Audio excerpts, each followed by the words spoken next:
it up tonight and in his last series. Had a massive Samira performance last week where he absolutely carried the team. May just be rounding into form at the critical stage of the season. The other place I want to keep an eye on is the top lane. Crooked Serpent. She has been very, very strong this season. Always down to fight in that top lane. We know Giga likes to do it as well. Could be a very volatile lane between those two, depending on what the draft is.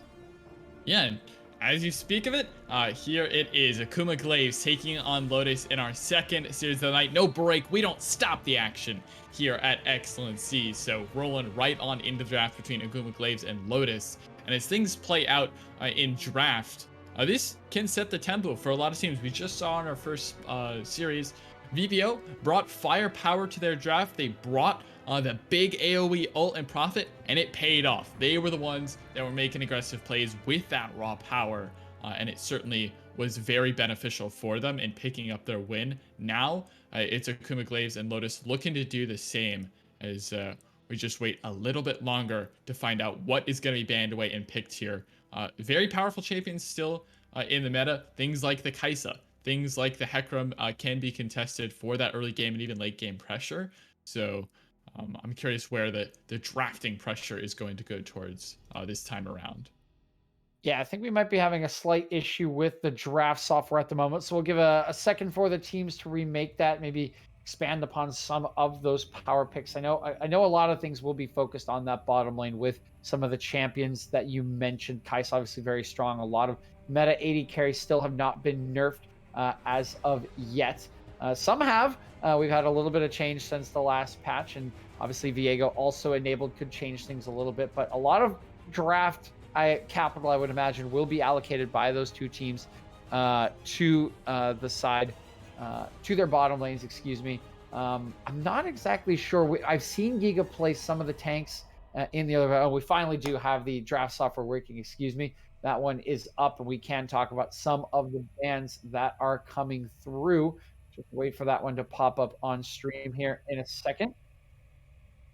Yeah, and there we go. You can hear the sighs of relief in the background. It's like a distant wind saying, "Oh, thank God, it's finally working." And it's a sigh of relief for us because I was watching this go down the entire time. It's Viego, Ornn, Rell. Those are three incredibly strong champions banned away by Akuma Glaives, and I'm so glad I get to talk about it now because the Udyr is left up by Lotus. They should know how incredibly frustrating this champion is to play against when you can get champs like a Karma, like a Seraphine, which they have correctly banned away. Lulu even can be very good. So Lotus opting to give this one up to Akuma Glaives could be a problem, but they've opted to match it with a little bit of early game pressure themselves in the Olaf and that Orianna.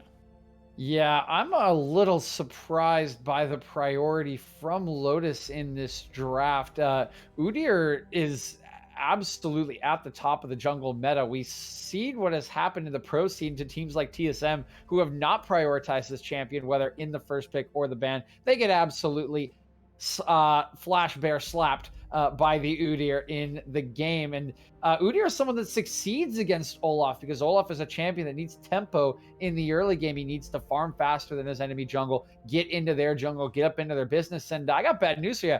Udyr clears faster than you, bro. As much as you want to put on the Viking helmet, bring out the Broloff, that bro, the bear, clears faster than you.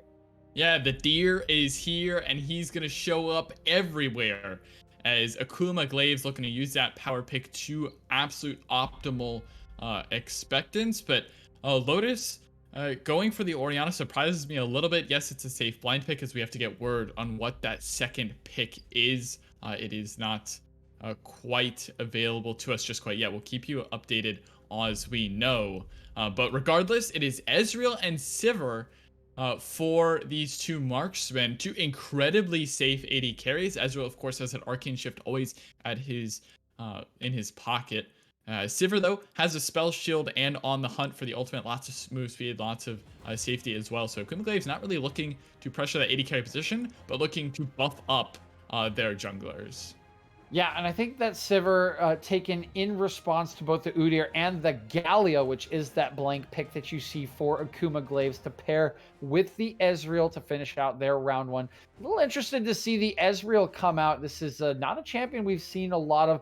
Itemization has taken a slight hit at the beginning of the season and just doesn't deal as much damage as consistently as a lot of other carries. Is sort of his big issue, of course, is always going to be able to lane safely, is always going to provide a threat when operated appropriately, which, of course, the likes of Akuma Glaives and the Trooper will be doing. But is a champion that can struggle to consistently get that damage out. Sivir will also have the spell shield to protect herself and should be fairly safe against the Galio taunt in that lane. We take a look at the bans. Top laners taken away by the likes of Lotus, as that has not been selected for Akuma Glaives. Same can be said for them, and a bit of a different focus. One bruiser each and one tank each. Yeah, it's Scion, Cho'Gath, each taken away in the tank, and Bruisers being renekton and GP. Karma is smartly drafted by Lotus. Do not ever want to give a Karma to an Udyr. That is just waiting to be a disaster, especially when you have a marksman like Sivir who really can't apply enough damage to just fully burst them down. I do want to mention the Sivir pick for Alistair. Finally, I actually get to say Alistair instead of Alistar. Alistair here in the bot lane. He got titled King of Caitlyn last time he played in Excellency.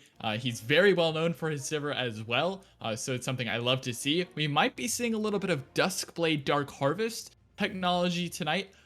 Waiting to see if we get that one. Would be super fun to break down. Malphite, though, locked in for Akuma Glaives, keeping that ROQ rock solid up in the top lane. And the last pick, it's a tree, it's a rock. We're playing rock, paper, scissors. I'm not sure who the scissor is in this composition. We don't have a Camille with the little scissor legs, but Maokai is in regardless. Yeah, double tank to round out the draft for Akuma Glaives. That Maokai likely to end up in the bottom lane, but technically these three champions all kind of flexible. The Galio, Malphite, and the Maokai can end up in really either of those three positions. Galio a little bit less so in top lane, but it'll likely be what we expect: the Malphite top, Maokai support, and the Galio mid lane. It's a Mordekaiser to round out the Lotus draft. This can be very good into Maokai, has the consistent burn, but neither of these champions we see played, or excuse me, that's into the Malphite. Neither of these, the Mordekaiser really not really played a lot in top lane at the moment, but clearly something that I believe Lotus has prioritized. I think we saw them play this one when they were last on stream in week number 1, so it's obviously something that Crooked Serpent feels very, very good on. Yeah, and Crooked Serpent is always played relatively well in this Mordekaiser. It's been a safety pick. And into something like the Malphite, it does extremely well, where Malphite doesn't have very preferential trading patterns. If you ever get the Death's Grasp onto the Malphite, you're going to be able to get that passive proc off and burn down the rock. It's like a fancy version of rock, paper, scissors. It's like rock, mace, burn damage or something. I don't know. I'm not as creative. I'm sure Juicebox Guy will say something they cast way better than me. I'm not good at off-the-cuff stuff like that, but regardless, we're into client select, and team compositions are put together. Teams are in their places as we get ready for the game. We're ready for the matchup. It's just all about execution, and early in the night, we saw execution go one way, we saw draft go another, but Lotus have drafted themselves something here. They gave up the Udyr, which is scary. Thoughts if that's going to be the difference in the pick here? Olaf, I know, is nerfed Gore Drinker, so maybe. I think it could very well be, because I think that's how the early game has to play out for Akuma. Udyr is a champion that needs to rely on some tempo, that needs to get some stuff done. Becomes very tanky, but his strongest point of the game is the early mid game when he gets 5 points in his Phoenix stance, runs around, slaps someone, that person dies, and then they go take an objective somewhere. Because, and this is the big thing I see with Akuma's draft, is they really lack damage. There's not a whole lot of damage on this team. The Ezreal, the only real consistent damage coming out. Udyr usually going to build tanky. You've got tank in the Gal, you've got tank in the Malphite. Maokai can enable his teammates if he goes the Imperial Mandate build that I think we expect him to go, but there's just not a whole lot coming out from them. It's all going to be riding on the Tuper there. And so I really do think it needs to be this Udyr getting tempo in the early game so they can stack objectives. Otherwise, they may find themselves a little bit shorn in the later game up against the likes of Noriana and Sivir.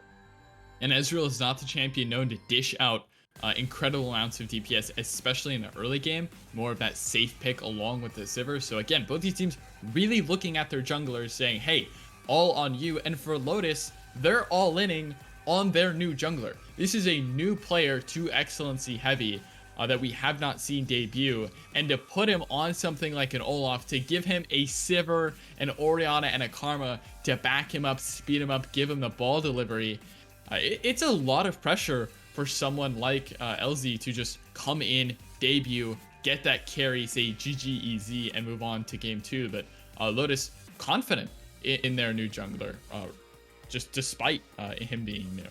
Yeah, and I think it's critical to be confident in your new player. Give that player something that they can be comfortable on, something that can give them agency, tempo, strength. And, Olaf is something that almost every jungler has been playing recently, despite the nerfs, still ever present in the meta, still very, very high tempo. We'll see how LZ does up against this Udyr. It is a tricky matchup, but hopefully Lotus have been planning for this since they did give it up to blue side in their draft. Again, I like their scaling on their side. They're going to have the extra speed ups from the Karma Sivir later in the game. They've got the damage coming through for the Orianna that can boost Olaf into the backline, get Mordekaiser close to people to get that Death Realm off. So I like where the team fighting looks. I like the scaling on the side of Lotus. The question is whether the tempo in the early game from the likes of this Udyr on Akuma Glaives can take them to a victory, or whether Lotus will just wait for this game to come into their hands later on. Yeah, and it's all about these junglers duking out on Summoner's Rift. So definitely keep your eyes tuned to pathing in the early game and where they execute on out. Beyond that, and sort of tangentially, I think Crooked Serpent is going to have to get advantage in top lane. If you're not a side lane threat against a Malphite and not able to be responded to, the sheer global presence of a Galio will always win out. You can't rely on good positioning from someone like an Udyr to just run in and set up that Galio. It's more of that Malphite Maokai combination. So the Galio has very easy ways to enter a fight, and Crooked either has to A, have TP available to enter that fight, or she has to push that side lane, be that side lane threat to where they can't make the play without losing too much on the other side of Summoner's Rift. Yeah, I think that is the case, but we'll see if Mordekaiser can do it. It's a favorable matchup, but sometimes can be a little tricky to get kills on the Mordekaiser. Usually someone who does just play a little bit of weak side, try to scale up, not someone who has a ton of agency to go forward unless you can land those E's, but will be a big task for Crooked Serpent up against Giga, who we have mentioned just got off of some excellent performances in the last game week. We'll see if he can keep that up tonight and try to remain relevant, allow the rest of his composition to get to the point that they want to, and win this game through those objectives. I do have to say, though, I lean towards Lotus's draft in this game number one. I give them the slight edge, and I think they will come away with game number one just based on the way that this has sorted out. Okay, well, I'll take your word for it here, Mr. DJ. You got the big brain, and our casters will have the big voices tonight when it comes down to executing on Summoner's Rift. Akuma Glaives versus Lotus, taking it out in our second series tonight here in Excellency Heavy League. You're not going to want to miss this one. Stay tuned. We'll be back right after the break.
Welcome back, ladies and gentlemen, to game three of the night. It's game one of the day between the Akuma Glaives, and today they are facing off against Lotus. I am super excited to see how Olaf is looking in his nerfed state against Superstar rocking the Udyr. Yeah, it's a very big matchup inherently because the Udyr personally was nerfed, whereas the Yeah. Olaf had the items nerfed. So it'd be interesting to see how those really play back and forth. I do think Udyr is still pretty strong. I don't think the nerfs were that impactful, but it could be a thing, right? Like Olaf did exist before Gore Drinker and was doing quite well for himself at the end of last season. You know, lots of superstar performances and appearances on multiple professional leagues, and so maybe he's got some shine in his eyes that maybe he's feeling a bit too big for his britches, and Udyr's here to knock him down. Now, something I do want to point out this bottom lane matchup. I think Ezreal and Maokai are about as lame as a bottom lane to put together as you can get. I'm not saying it's terrible, but they just have such a play it slow style, and you're playing into Sivir. This is exactly what Sivir wants to do. She wants to sit back, she wants to farm, she wants to wait. And typically, in order to counter that, you need somebody who is going to give them the work early on. They picked two bottom laners that, yeah, sure, Maokai can cause them to struggle, especially if Alistar just takes every Oh, skill for shot sure. imaginable. But it's not, in my opinion, as a support main designed to really batter down a lane really early. No, I mean he does have a lot of tools that can be used for such, but it's not the intention, right? Like they're gonna hit level Oh two my first, god. presumably, Look at the but biscuits. they're everywhere. They're attacking the Everybody biscuit took a farmers, cookie. except for Galio and Crooked Serpent. So it's just Fluke and Serpent who don't have them. Odd, but um, yeah, yeah. The Ezreal Cookie Maokai, monsters. it's just an awkward lane because it is not exactly tanky per se. Like it's Right. going to be the Imperial Mandate Maokai, which is Ooh. traditionally very squishy for a lot of reasons, and so it's a very poke heavy lane. The shielding of the Soraka Karma could become to pose a problem because you can completely nullify one thing with the spell shield, and you can relatively nullify the other things with the Karma shield. And as you see there, you Ooh. get both the Guardian proc as well, and now they're on the go. Right, yeah, but Ezreal just cannot stand up to the output of damage from Alistair and Mr. Kiwiism here. They can just constantly out pressure him, and it's reliant on hitting those mystic shots. You can always play to the left side of the lane, and that, yeah. Oh, thank you for the mana. I appreciate you, Toy. You're a kind soul. Oh, flash forward though, Alistair. Okay, well, if you go full dummy mode, I suppose that works. And to be honest, that does make me look like a real real goofball here, but frankly, like that, the only reason that works is because of how much poke that Alistair took from the Ezreal. Yeah, the level two diff. Nice flash Uh, blown in the mid lane. Yeah, I was gonna say the level two power spike that you traditionally see and hear about in the bottom lane, not that impactful for the Maokai because you have that sapling at level one, and so it does make it a little bit difficult to really engage upon the enemy because you can take the Twisted Advance second, but Yeah. you don't have anything to follow it up with after that. Whereas you wait till level Oh, three. Udyr did not respect where his opposing enemies might have been, and well, he's also Udyr, so he gets to walk away, no harm, no foul, and he's about 20% of his health down. Does get the ghost out of LZ though, and that is a little bit of a win, although it is a horrifically short cooldown. Stun, run, job done. What more do Yeah. you need for? He did it twice, continued running, and got a summoner spell for it, which is while it's short, it's still impactful. It means that you can't do it to one of your laners, and as the jungler, you exist to the pleasure of your laners, and you need to keep them happy. So they do get a little bit of help here. They haven't backed it either because they're Udyr. They're going for a second clear and they will be quite Jesus. successful here as well. And Oh, these Alistair. saplings hurt. And what like there's not really much for Alistair to do. Your Yeah. cooldowns 18 seconds for the spell shield. and you don't have karma with you at the moment. So you just eat a lot of damage, and that's your life right now. You will eventually get to 500 CS because you are Sivir, but it's gonna take you a minute to get there. Yeah, and honestly, the Akuma roster right now on the bottom side is completely proven me wrong thus far into the game. Even Alistair, he took the coal early on. He has the tier. He clearly was not expecting to be getting busted up here, and instead he really is, and it's been really tough for him, especially wasting the spell shield. That's just mighty unfortunate. The bright sides over here on the Lotus roster is okay, cool. Your Olaf is getting very close to 6. Shockwave is available. That is a game altering ultimate. And you have not gotten run over yet, like some teams we've seen today. So if they as long as they just keep playing it slow and they don't get just completely, blasted in the next next 10 minutes or so, I think they're still in about tip top shape here. Yeah, and we're getting a little bit more attention to the top side, but it's not really going to amount to much, especially now post 6. Giga will always have that unstoppable force to get out.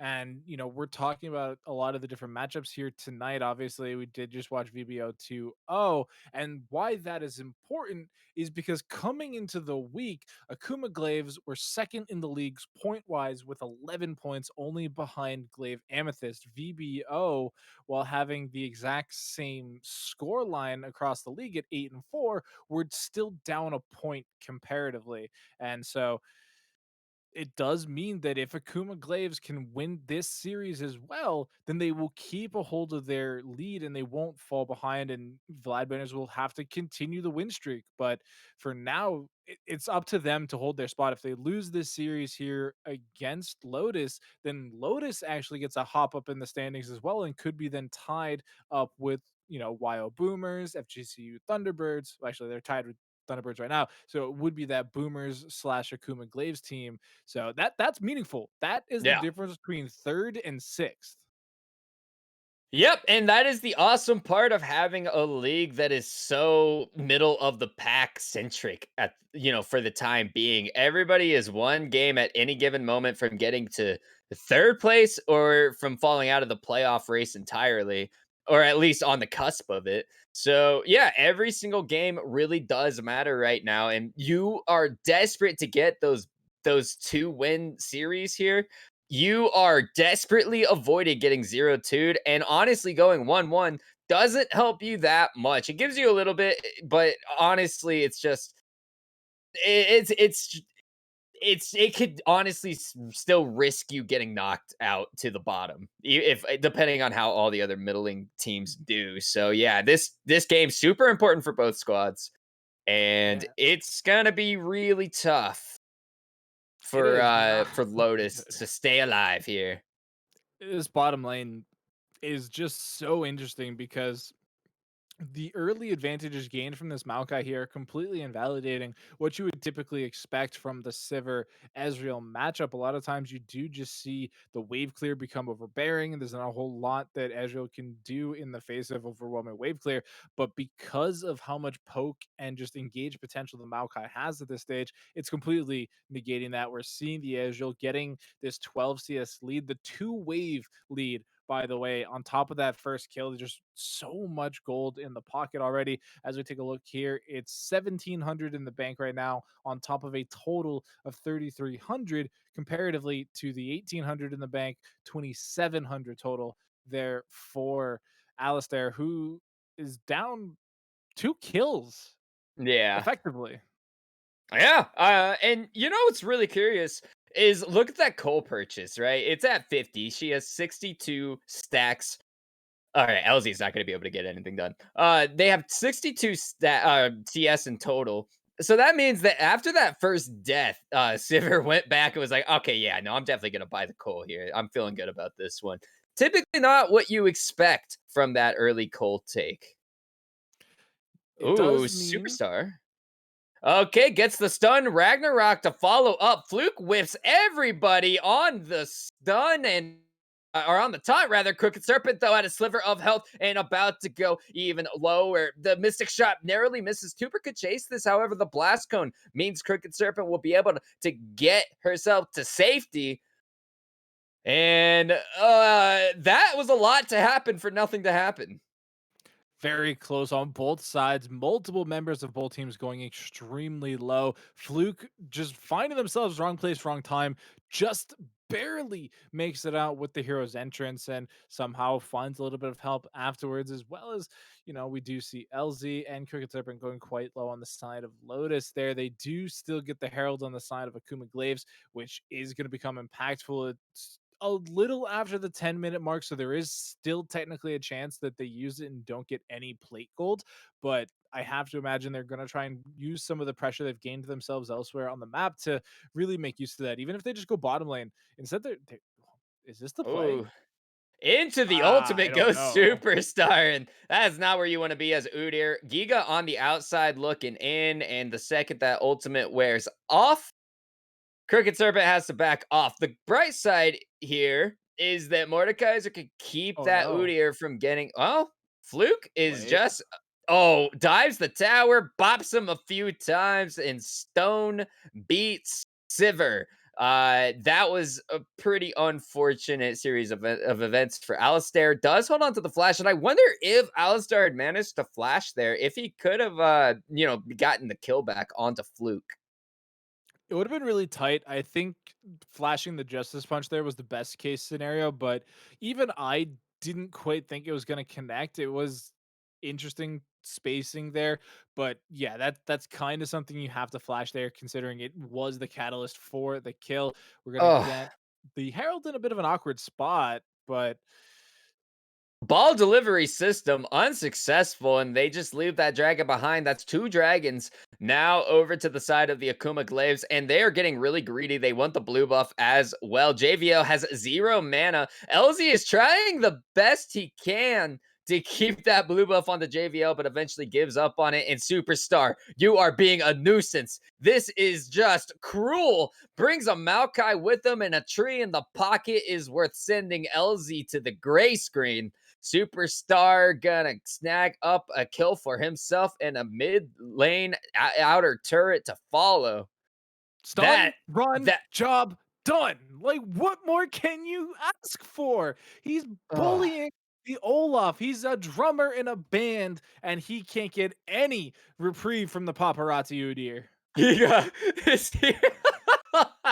Just moseys on through the lane.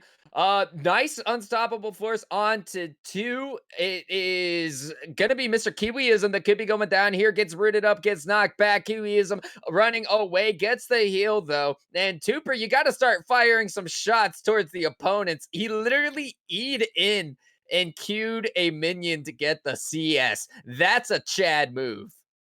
It's an 80 carry play right there. We mentioned CS differentials and how they're important, and that's what gives you the difference. That's At how the you edge. bot gap your opponent. That's how you flame horizon them. You gotta blend it all. If you gotta flash for the minion, doesn't matter. Cannon, doubly so. Just get the goals and get out. Like I said, I'm a support player, and that was frustrating. Toy is like, I got him, I got him right where you want him, and Ezreal's saying, yeah, but the minion wave is over there. I only got 1 Q. Yeah, I mean, listen, what's more important, the minion kill or a little bit of damage? Come on, let's be honest with ourselves here, Juice Box guy. It's always about the money. What can you do without money? And the answer is not a whole lot. You can't buy your Trinity Force, you can't buy your Essence Reaver, which he has already completed. Here's his first Yeah, that's item. pretty good. Oh, Toy finally maybe stepping a little bit too far forward, has A the lot of flash speed. over the wall, but Tooper, oh well, he's got an arcane shift over the wall. It's it's got me sounding like a broken record, but everybody's escaping in pretty similar fashion. Getting the flash out of Toy though is very valuable. Yeah, that engage is no longer as threatening. We've seen a bunch of flash twisted advances already out of Toy, and removing that aspect does give your solo laners a little bit more security here. JVL has the flash available, so wouldn't feel too perturbed. But I mean, as a whole, the team can feel quite vulnerable when you look across the board. But if did you see how much speed Elite LZ was able to pick up between the dissonance and the shield there from Karma? It was fast. Didn't even need to. Well, actually, he also used the go, so it's still very fast. Yeah, It yeah, he kind of looks enjoyable. like Olaf the Hedgehog there, just zooming across the map. But he is looking for Giga over on the bottom side, and so far, remember they haven't gotten a single thing done. Giga may be the first chance at helping. However, he just baits in JVL, and with an Udyr, that is a slaughter. LZ running underneath the tower. He doesn't quite have him in range. Just when he gets into range, he runs out of health. Superstar grabbing his team too with a really good ultimate from Giga. Good bait. Now say it with me, Juicebox. Stun, Done. run, Done. job, The job. done. This game isn't fun. I am having a blast. This is great to watch. I mean, we're seeing a Karma Sivir lose to a Olaf, or sorry, excuse me, to an Ezreal, Maokai. It's, top lane gapped as well. 40 CS advantage there, 30 CS advantage. It's just, there's a lot going on. I'm having fun with it. We got the Udyr. Where realistically, a month ago, did you ever think we would be seeing nearly as much Udyr as we are right now?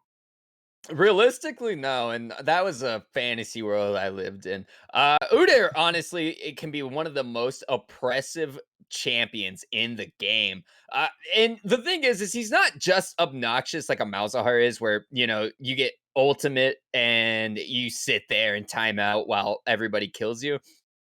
He actually wins games by himself. He's that good of a champion, and there's a reason why he's like 100% pick and ban on across most pro scenes at the moment, and it's because he can run up to a You can do spell this. shielded Alistair. There goes the spell shield. Bop one, bop two, pop tart, heal expended, flashes forward, gets the kill, and makes he it home lives. in time for dinner.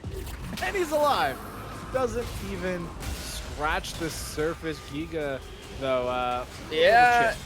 Crooked Serpent is putting the work in on Giga at the moment, and finally a kill goes the way of Lotus, but now Crooked Serpent finds herself in a horrible situation and gets exploded by the remaining 3 members. Okay, remember when I said 10 minutes from now, as long as this game hasn't been blown open, Lotus was looking fine? This game has kind of gotten blown open because it is Soul Point. You have Cloud Soul on a team who has a lot of people who can make pretty good use of Cloud Soul. It's actually, the R buttons on this team are some of their biggest team fight tools. And you are a few thousand gold behind, about 4,000. So yeah, this game's officially looking pretty scary for that 400 CS Sivir, who, by the way, is down about 15 CS. To an Ezreal, by the way. To an folks, Ezreal. Those of you listening to the radio broadcast, it is not, a Vayne, a Kaisa. It's Ezreal, who traditionally not known for his exemplary, Shout out exemplary Stanley. form there. And the Udyr is just so pivotal to a lot of the team here for the side of Akuma Glaives. It's, crowd control, it's obnoxiousness, it's drain tanking a lot of these people. And I mean, he literally just ran down Alistair there through the flash, through the heal, through the on the hunt, through the spell shield, and there was just zero response. There was even through a tower. Like, what are you supposed to do there, Alistair? All right, 3v1. Superstar runs away.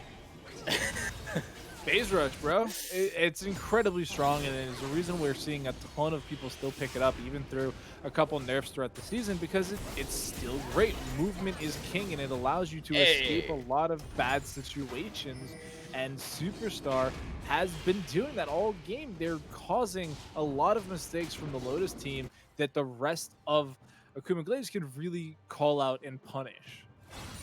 Yeah, I think what we're really seeing here is a complete lack of failure to execute on what their comp is sort of designed to do from Lotus. Hold that thought, though, because LZ is already chunked down to about a 2/3 health, and the ultimate's gonna miss from Ezreal, but the taunt lands onto Crooked. Meanwhile, Mr. Kiwiism is just blown up. LZ with just a sliver of health. One auto from Tuber is going to finish that kill off. JVL underneath the tower, but towers don't save you here, my friend. Crooked Serpent, the only remaining one left in the fight, and it's a 4-for-0 with Alistair hiding so far back. Don't even go up for the minions. It's too dangerous.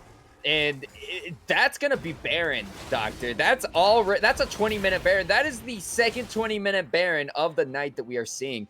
And they're not done. They're stalking him. They're bullying Alistair right now. They heard so many rumors about the Sivir, and they're just proving them all wrong right now. And one thing to really note is that Crooked Serpent here on the Mordekaiser had a really strong laning phase. You know, as you can see on the screen right now, 30 CS advantage over their direct lane opponent. They have their Mythic, they have their boots, they're following it up with some more items, but they haven't done anything outside of lane, unfortunately. And even in lane, they weren't getting kills. They were just getting that CS advantage where if we hit the X key, they're actually behind in gold. Almost 700 gold to the 3-1 and 2 Malphite because of the cross-map plays. We're seeing Giga make impacts across the map onto multiple different members on the side of Lotus, whereas Crooked Serpent has been farming and getting selfish gold and self-gold, and then as soon as they come into the team fight, they pop that Death Realm ultimate, they take somebody, they've taken Superstar, they've taken Fluke, and they've taken Giga to the realm in 3 separate fights now, and they haven't been able to kill anybody while actually in the realm. And so what happens is then you don't get that stat boost from the Mordekaiser, you then just are an annoyance to the person you take to it, and then you have to come back out and still kill them somehow.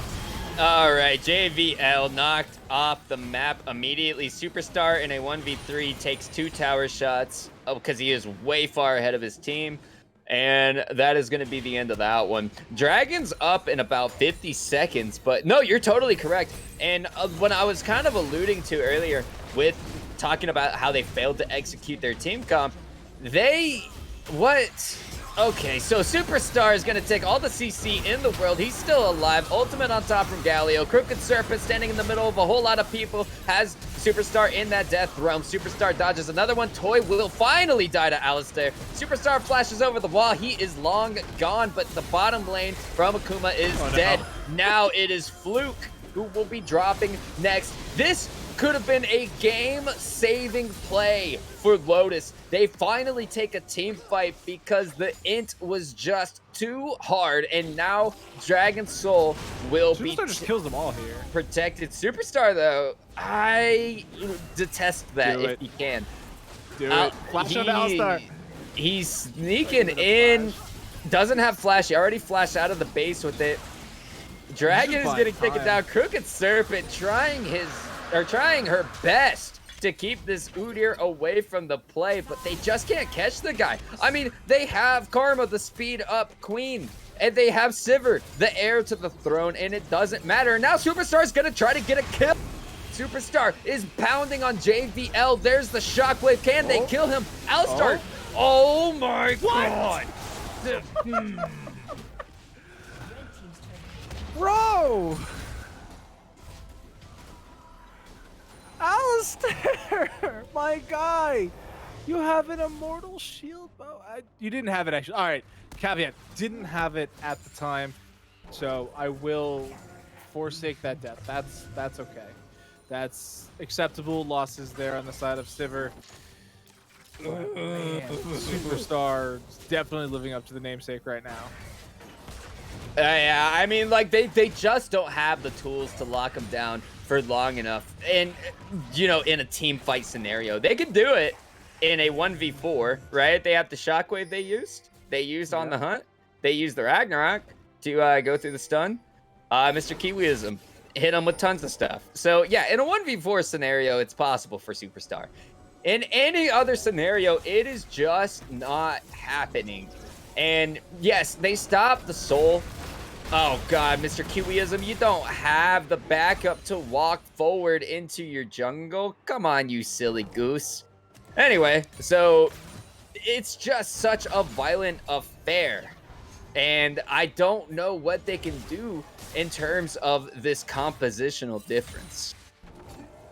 Yeah, it's incredibly problematic, especially when you're not adhering to the buddy system that we all agreed upon. Yep, We all, yep. when we came onto the program, we signed waivers. We said we would never be without our buddy. We're responsible for what happens to our buddy. And right now, Mr. Kiwiism is definitely getting a stern talking to from the camp counselor because they are not following the rules. Technically, Superstar is not either, but he throws the football good, so that's why he's allowed to do what he does. Runs under tower, takes 2 shots, walks out the back, takes 2 more shots, and now they are going to kill that tower for having the audacity to hit Superstar. So the tower is now rubble. They're making their way onto the inhibitor towers because that's about all that is left. Superstar, he's dodging everything. He's zigging, he's zagging, he's dipping, he's diving, he's ducking. You cannot get onto this guy. And I think when Sivir, okay, so I do think when Sivir finally gets onto 3 items, maybe they'll have the damage to kind of get through him at a decent pace. But she's still fairly far away to getting that 3rd item. And Alistair, this has just not been a very stand-up performance for him in general in this game. So it's going to be really, really difficult for them to pull this off. Oh! Great start, though. Yeah, Crooked Serpent's got Super, and he could get that kill. Oh my gosh, that is a massive win. Ultimate on the Serpent the second that the Death Realm ends, though. Here's the ultimate. Heroic Entrance doesn't catch anybody. Superstar almost out of mana, and this is going to be your best chance to actually kill him. The Lotus team says, hey, we got a little bit of speed of our own. There's the taunt on to 2, and the turn around has begun. Superstar is bounding on the Karma. Karma is able to get herself out of trouble. LZ still chasing down Superstar and co. Fluke will get a slight slow, but that's going to be about the end of that. And it's going to be a 1-for-1 in the grand scheme of things, which is an absolute victory for the side of Lotus. As Lotus, you have to take that because you were not getting anything before. You've upgraded now, being able to trade at least 1-for-1, and the re-engage coming out from Lotus is actually insane. They got the on the hunt, they have the Karma speed boost, they have the dissonance. They just need to survive the initial onslaught, as we're seeing here from Akuma Glaives.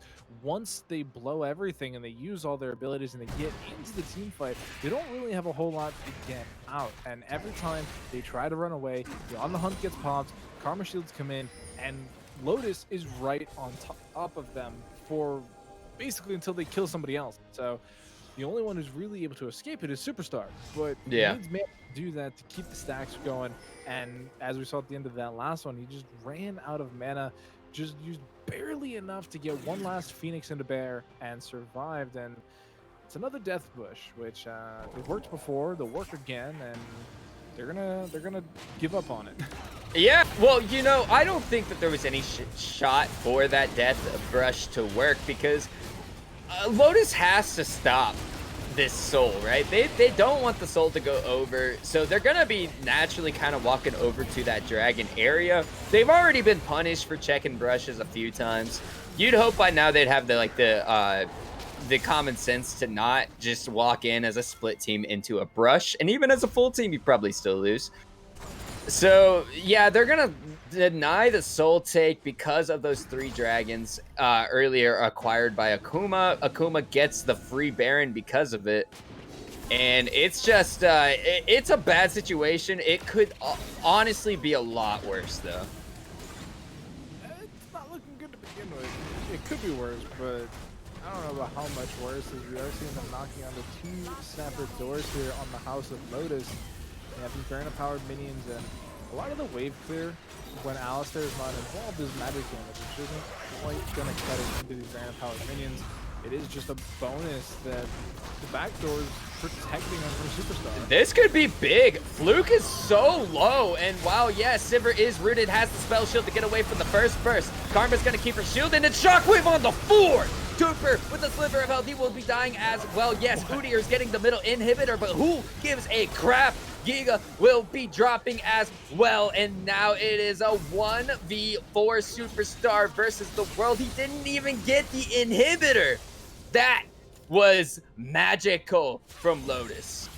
this is why you pick Orianna. It's that pivotal shockwave. Everybody can do it. You just gotta put the ball in the right place and hope your opponents don't pay attention. And that is exactly what we see there. It's a 4-man shockwave coming in from JVL. The entire rest of the team fight just completely falls apart from that point forward. Heroic End just trying to do a whole lot, but as soon as Tuber dies, there's no damage. There's nothing there to take out LZ. There's nothing there to take out Kiwiism. They're just stuck. And this is exactly what they were talking about on the analyst desk. Necrox and DJ brought this up as a specific problem with the Akuma Glaive draft. And we saw anything.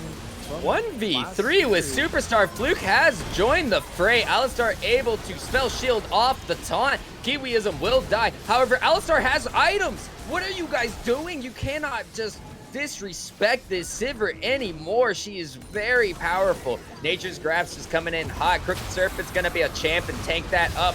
Now that Sivir is stunned, the game might just be done. It was a great start, but through the help of teleports and just moseying on down the rift, I believe that will be all she wrote for Lotus in game 1.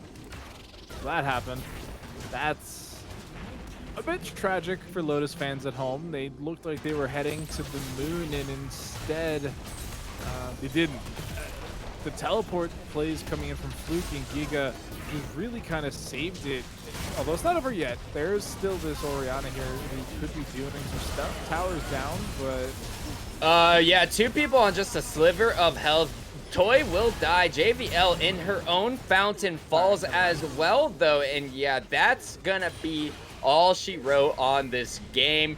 Udyr, get him out because he is just too powerful. I'm gonna throw this one over to our analysts, and you guys can help me complain about this one.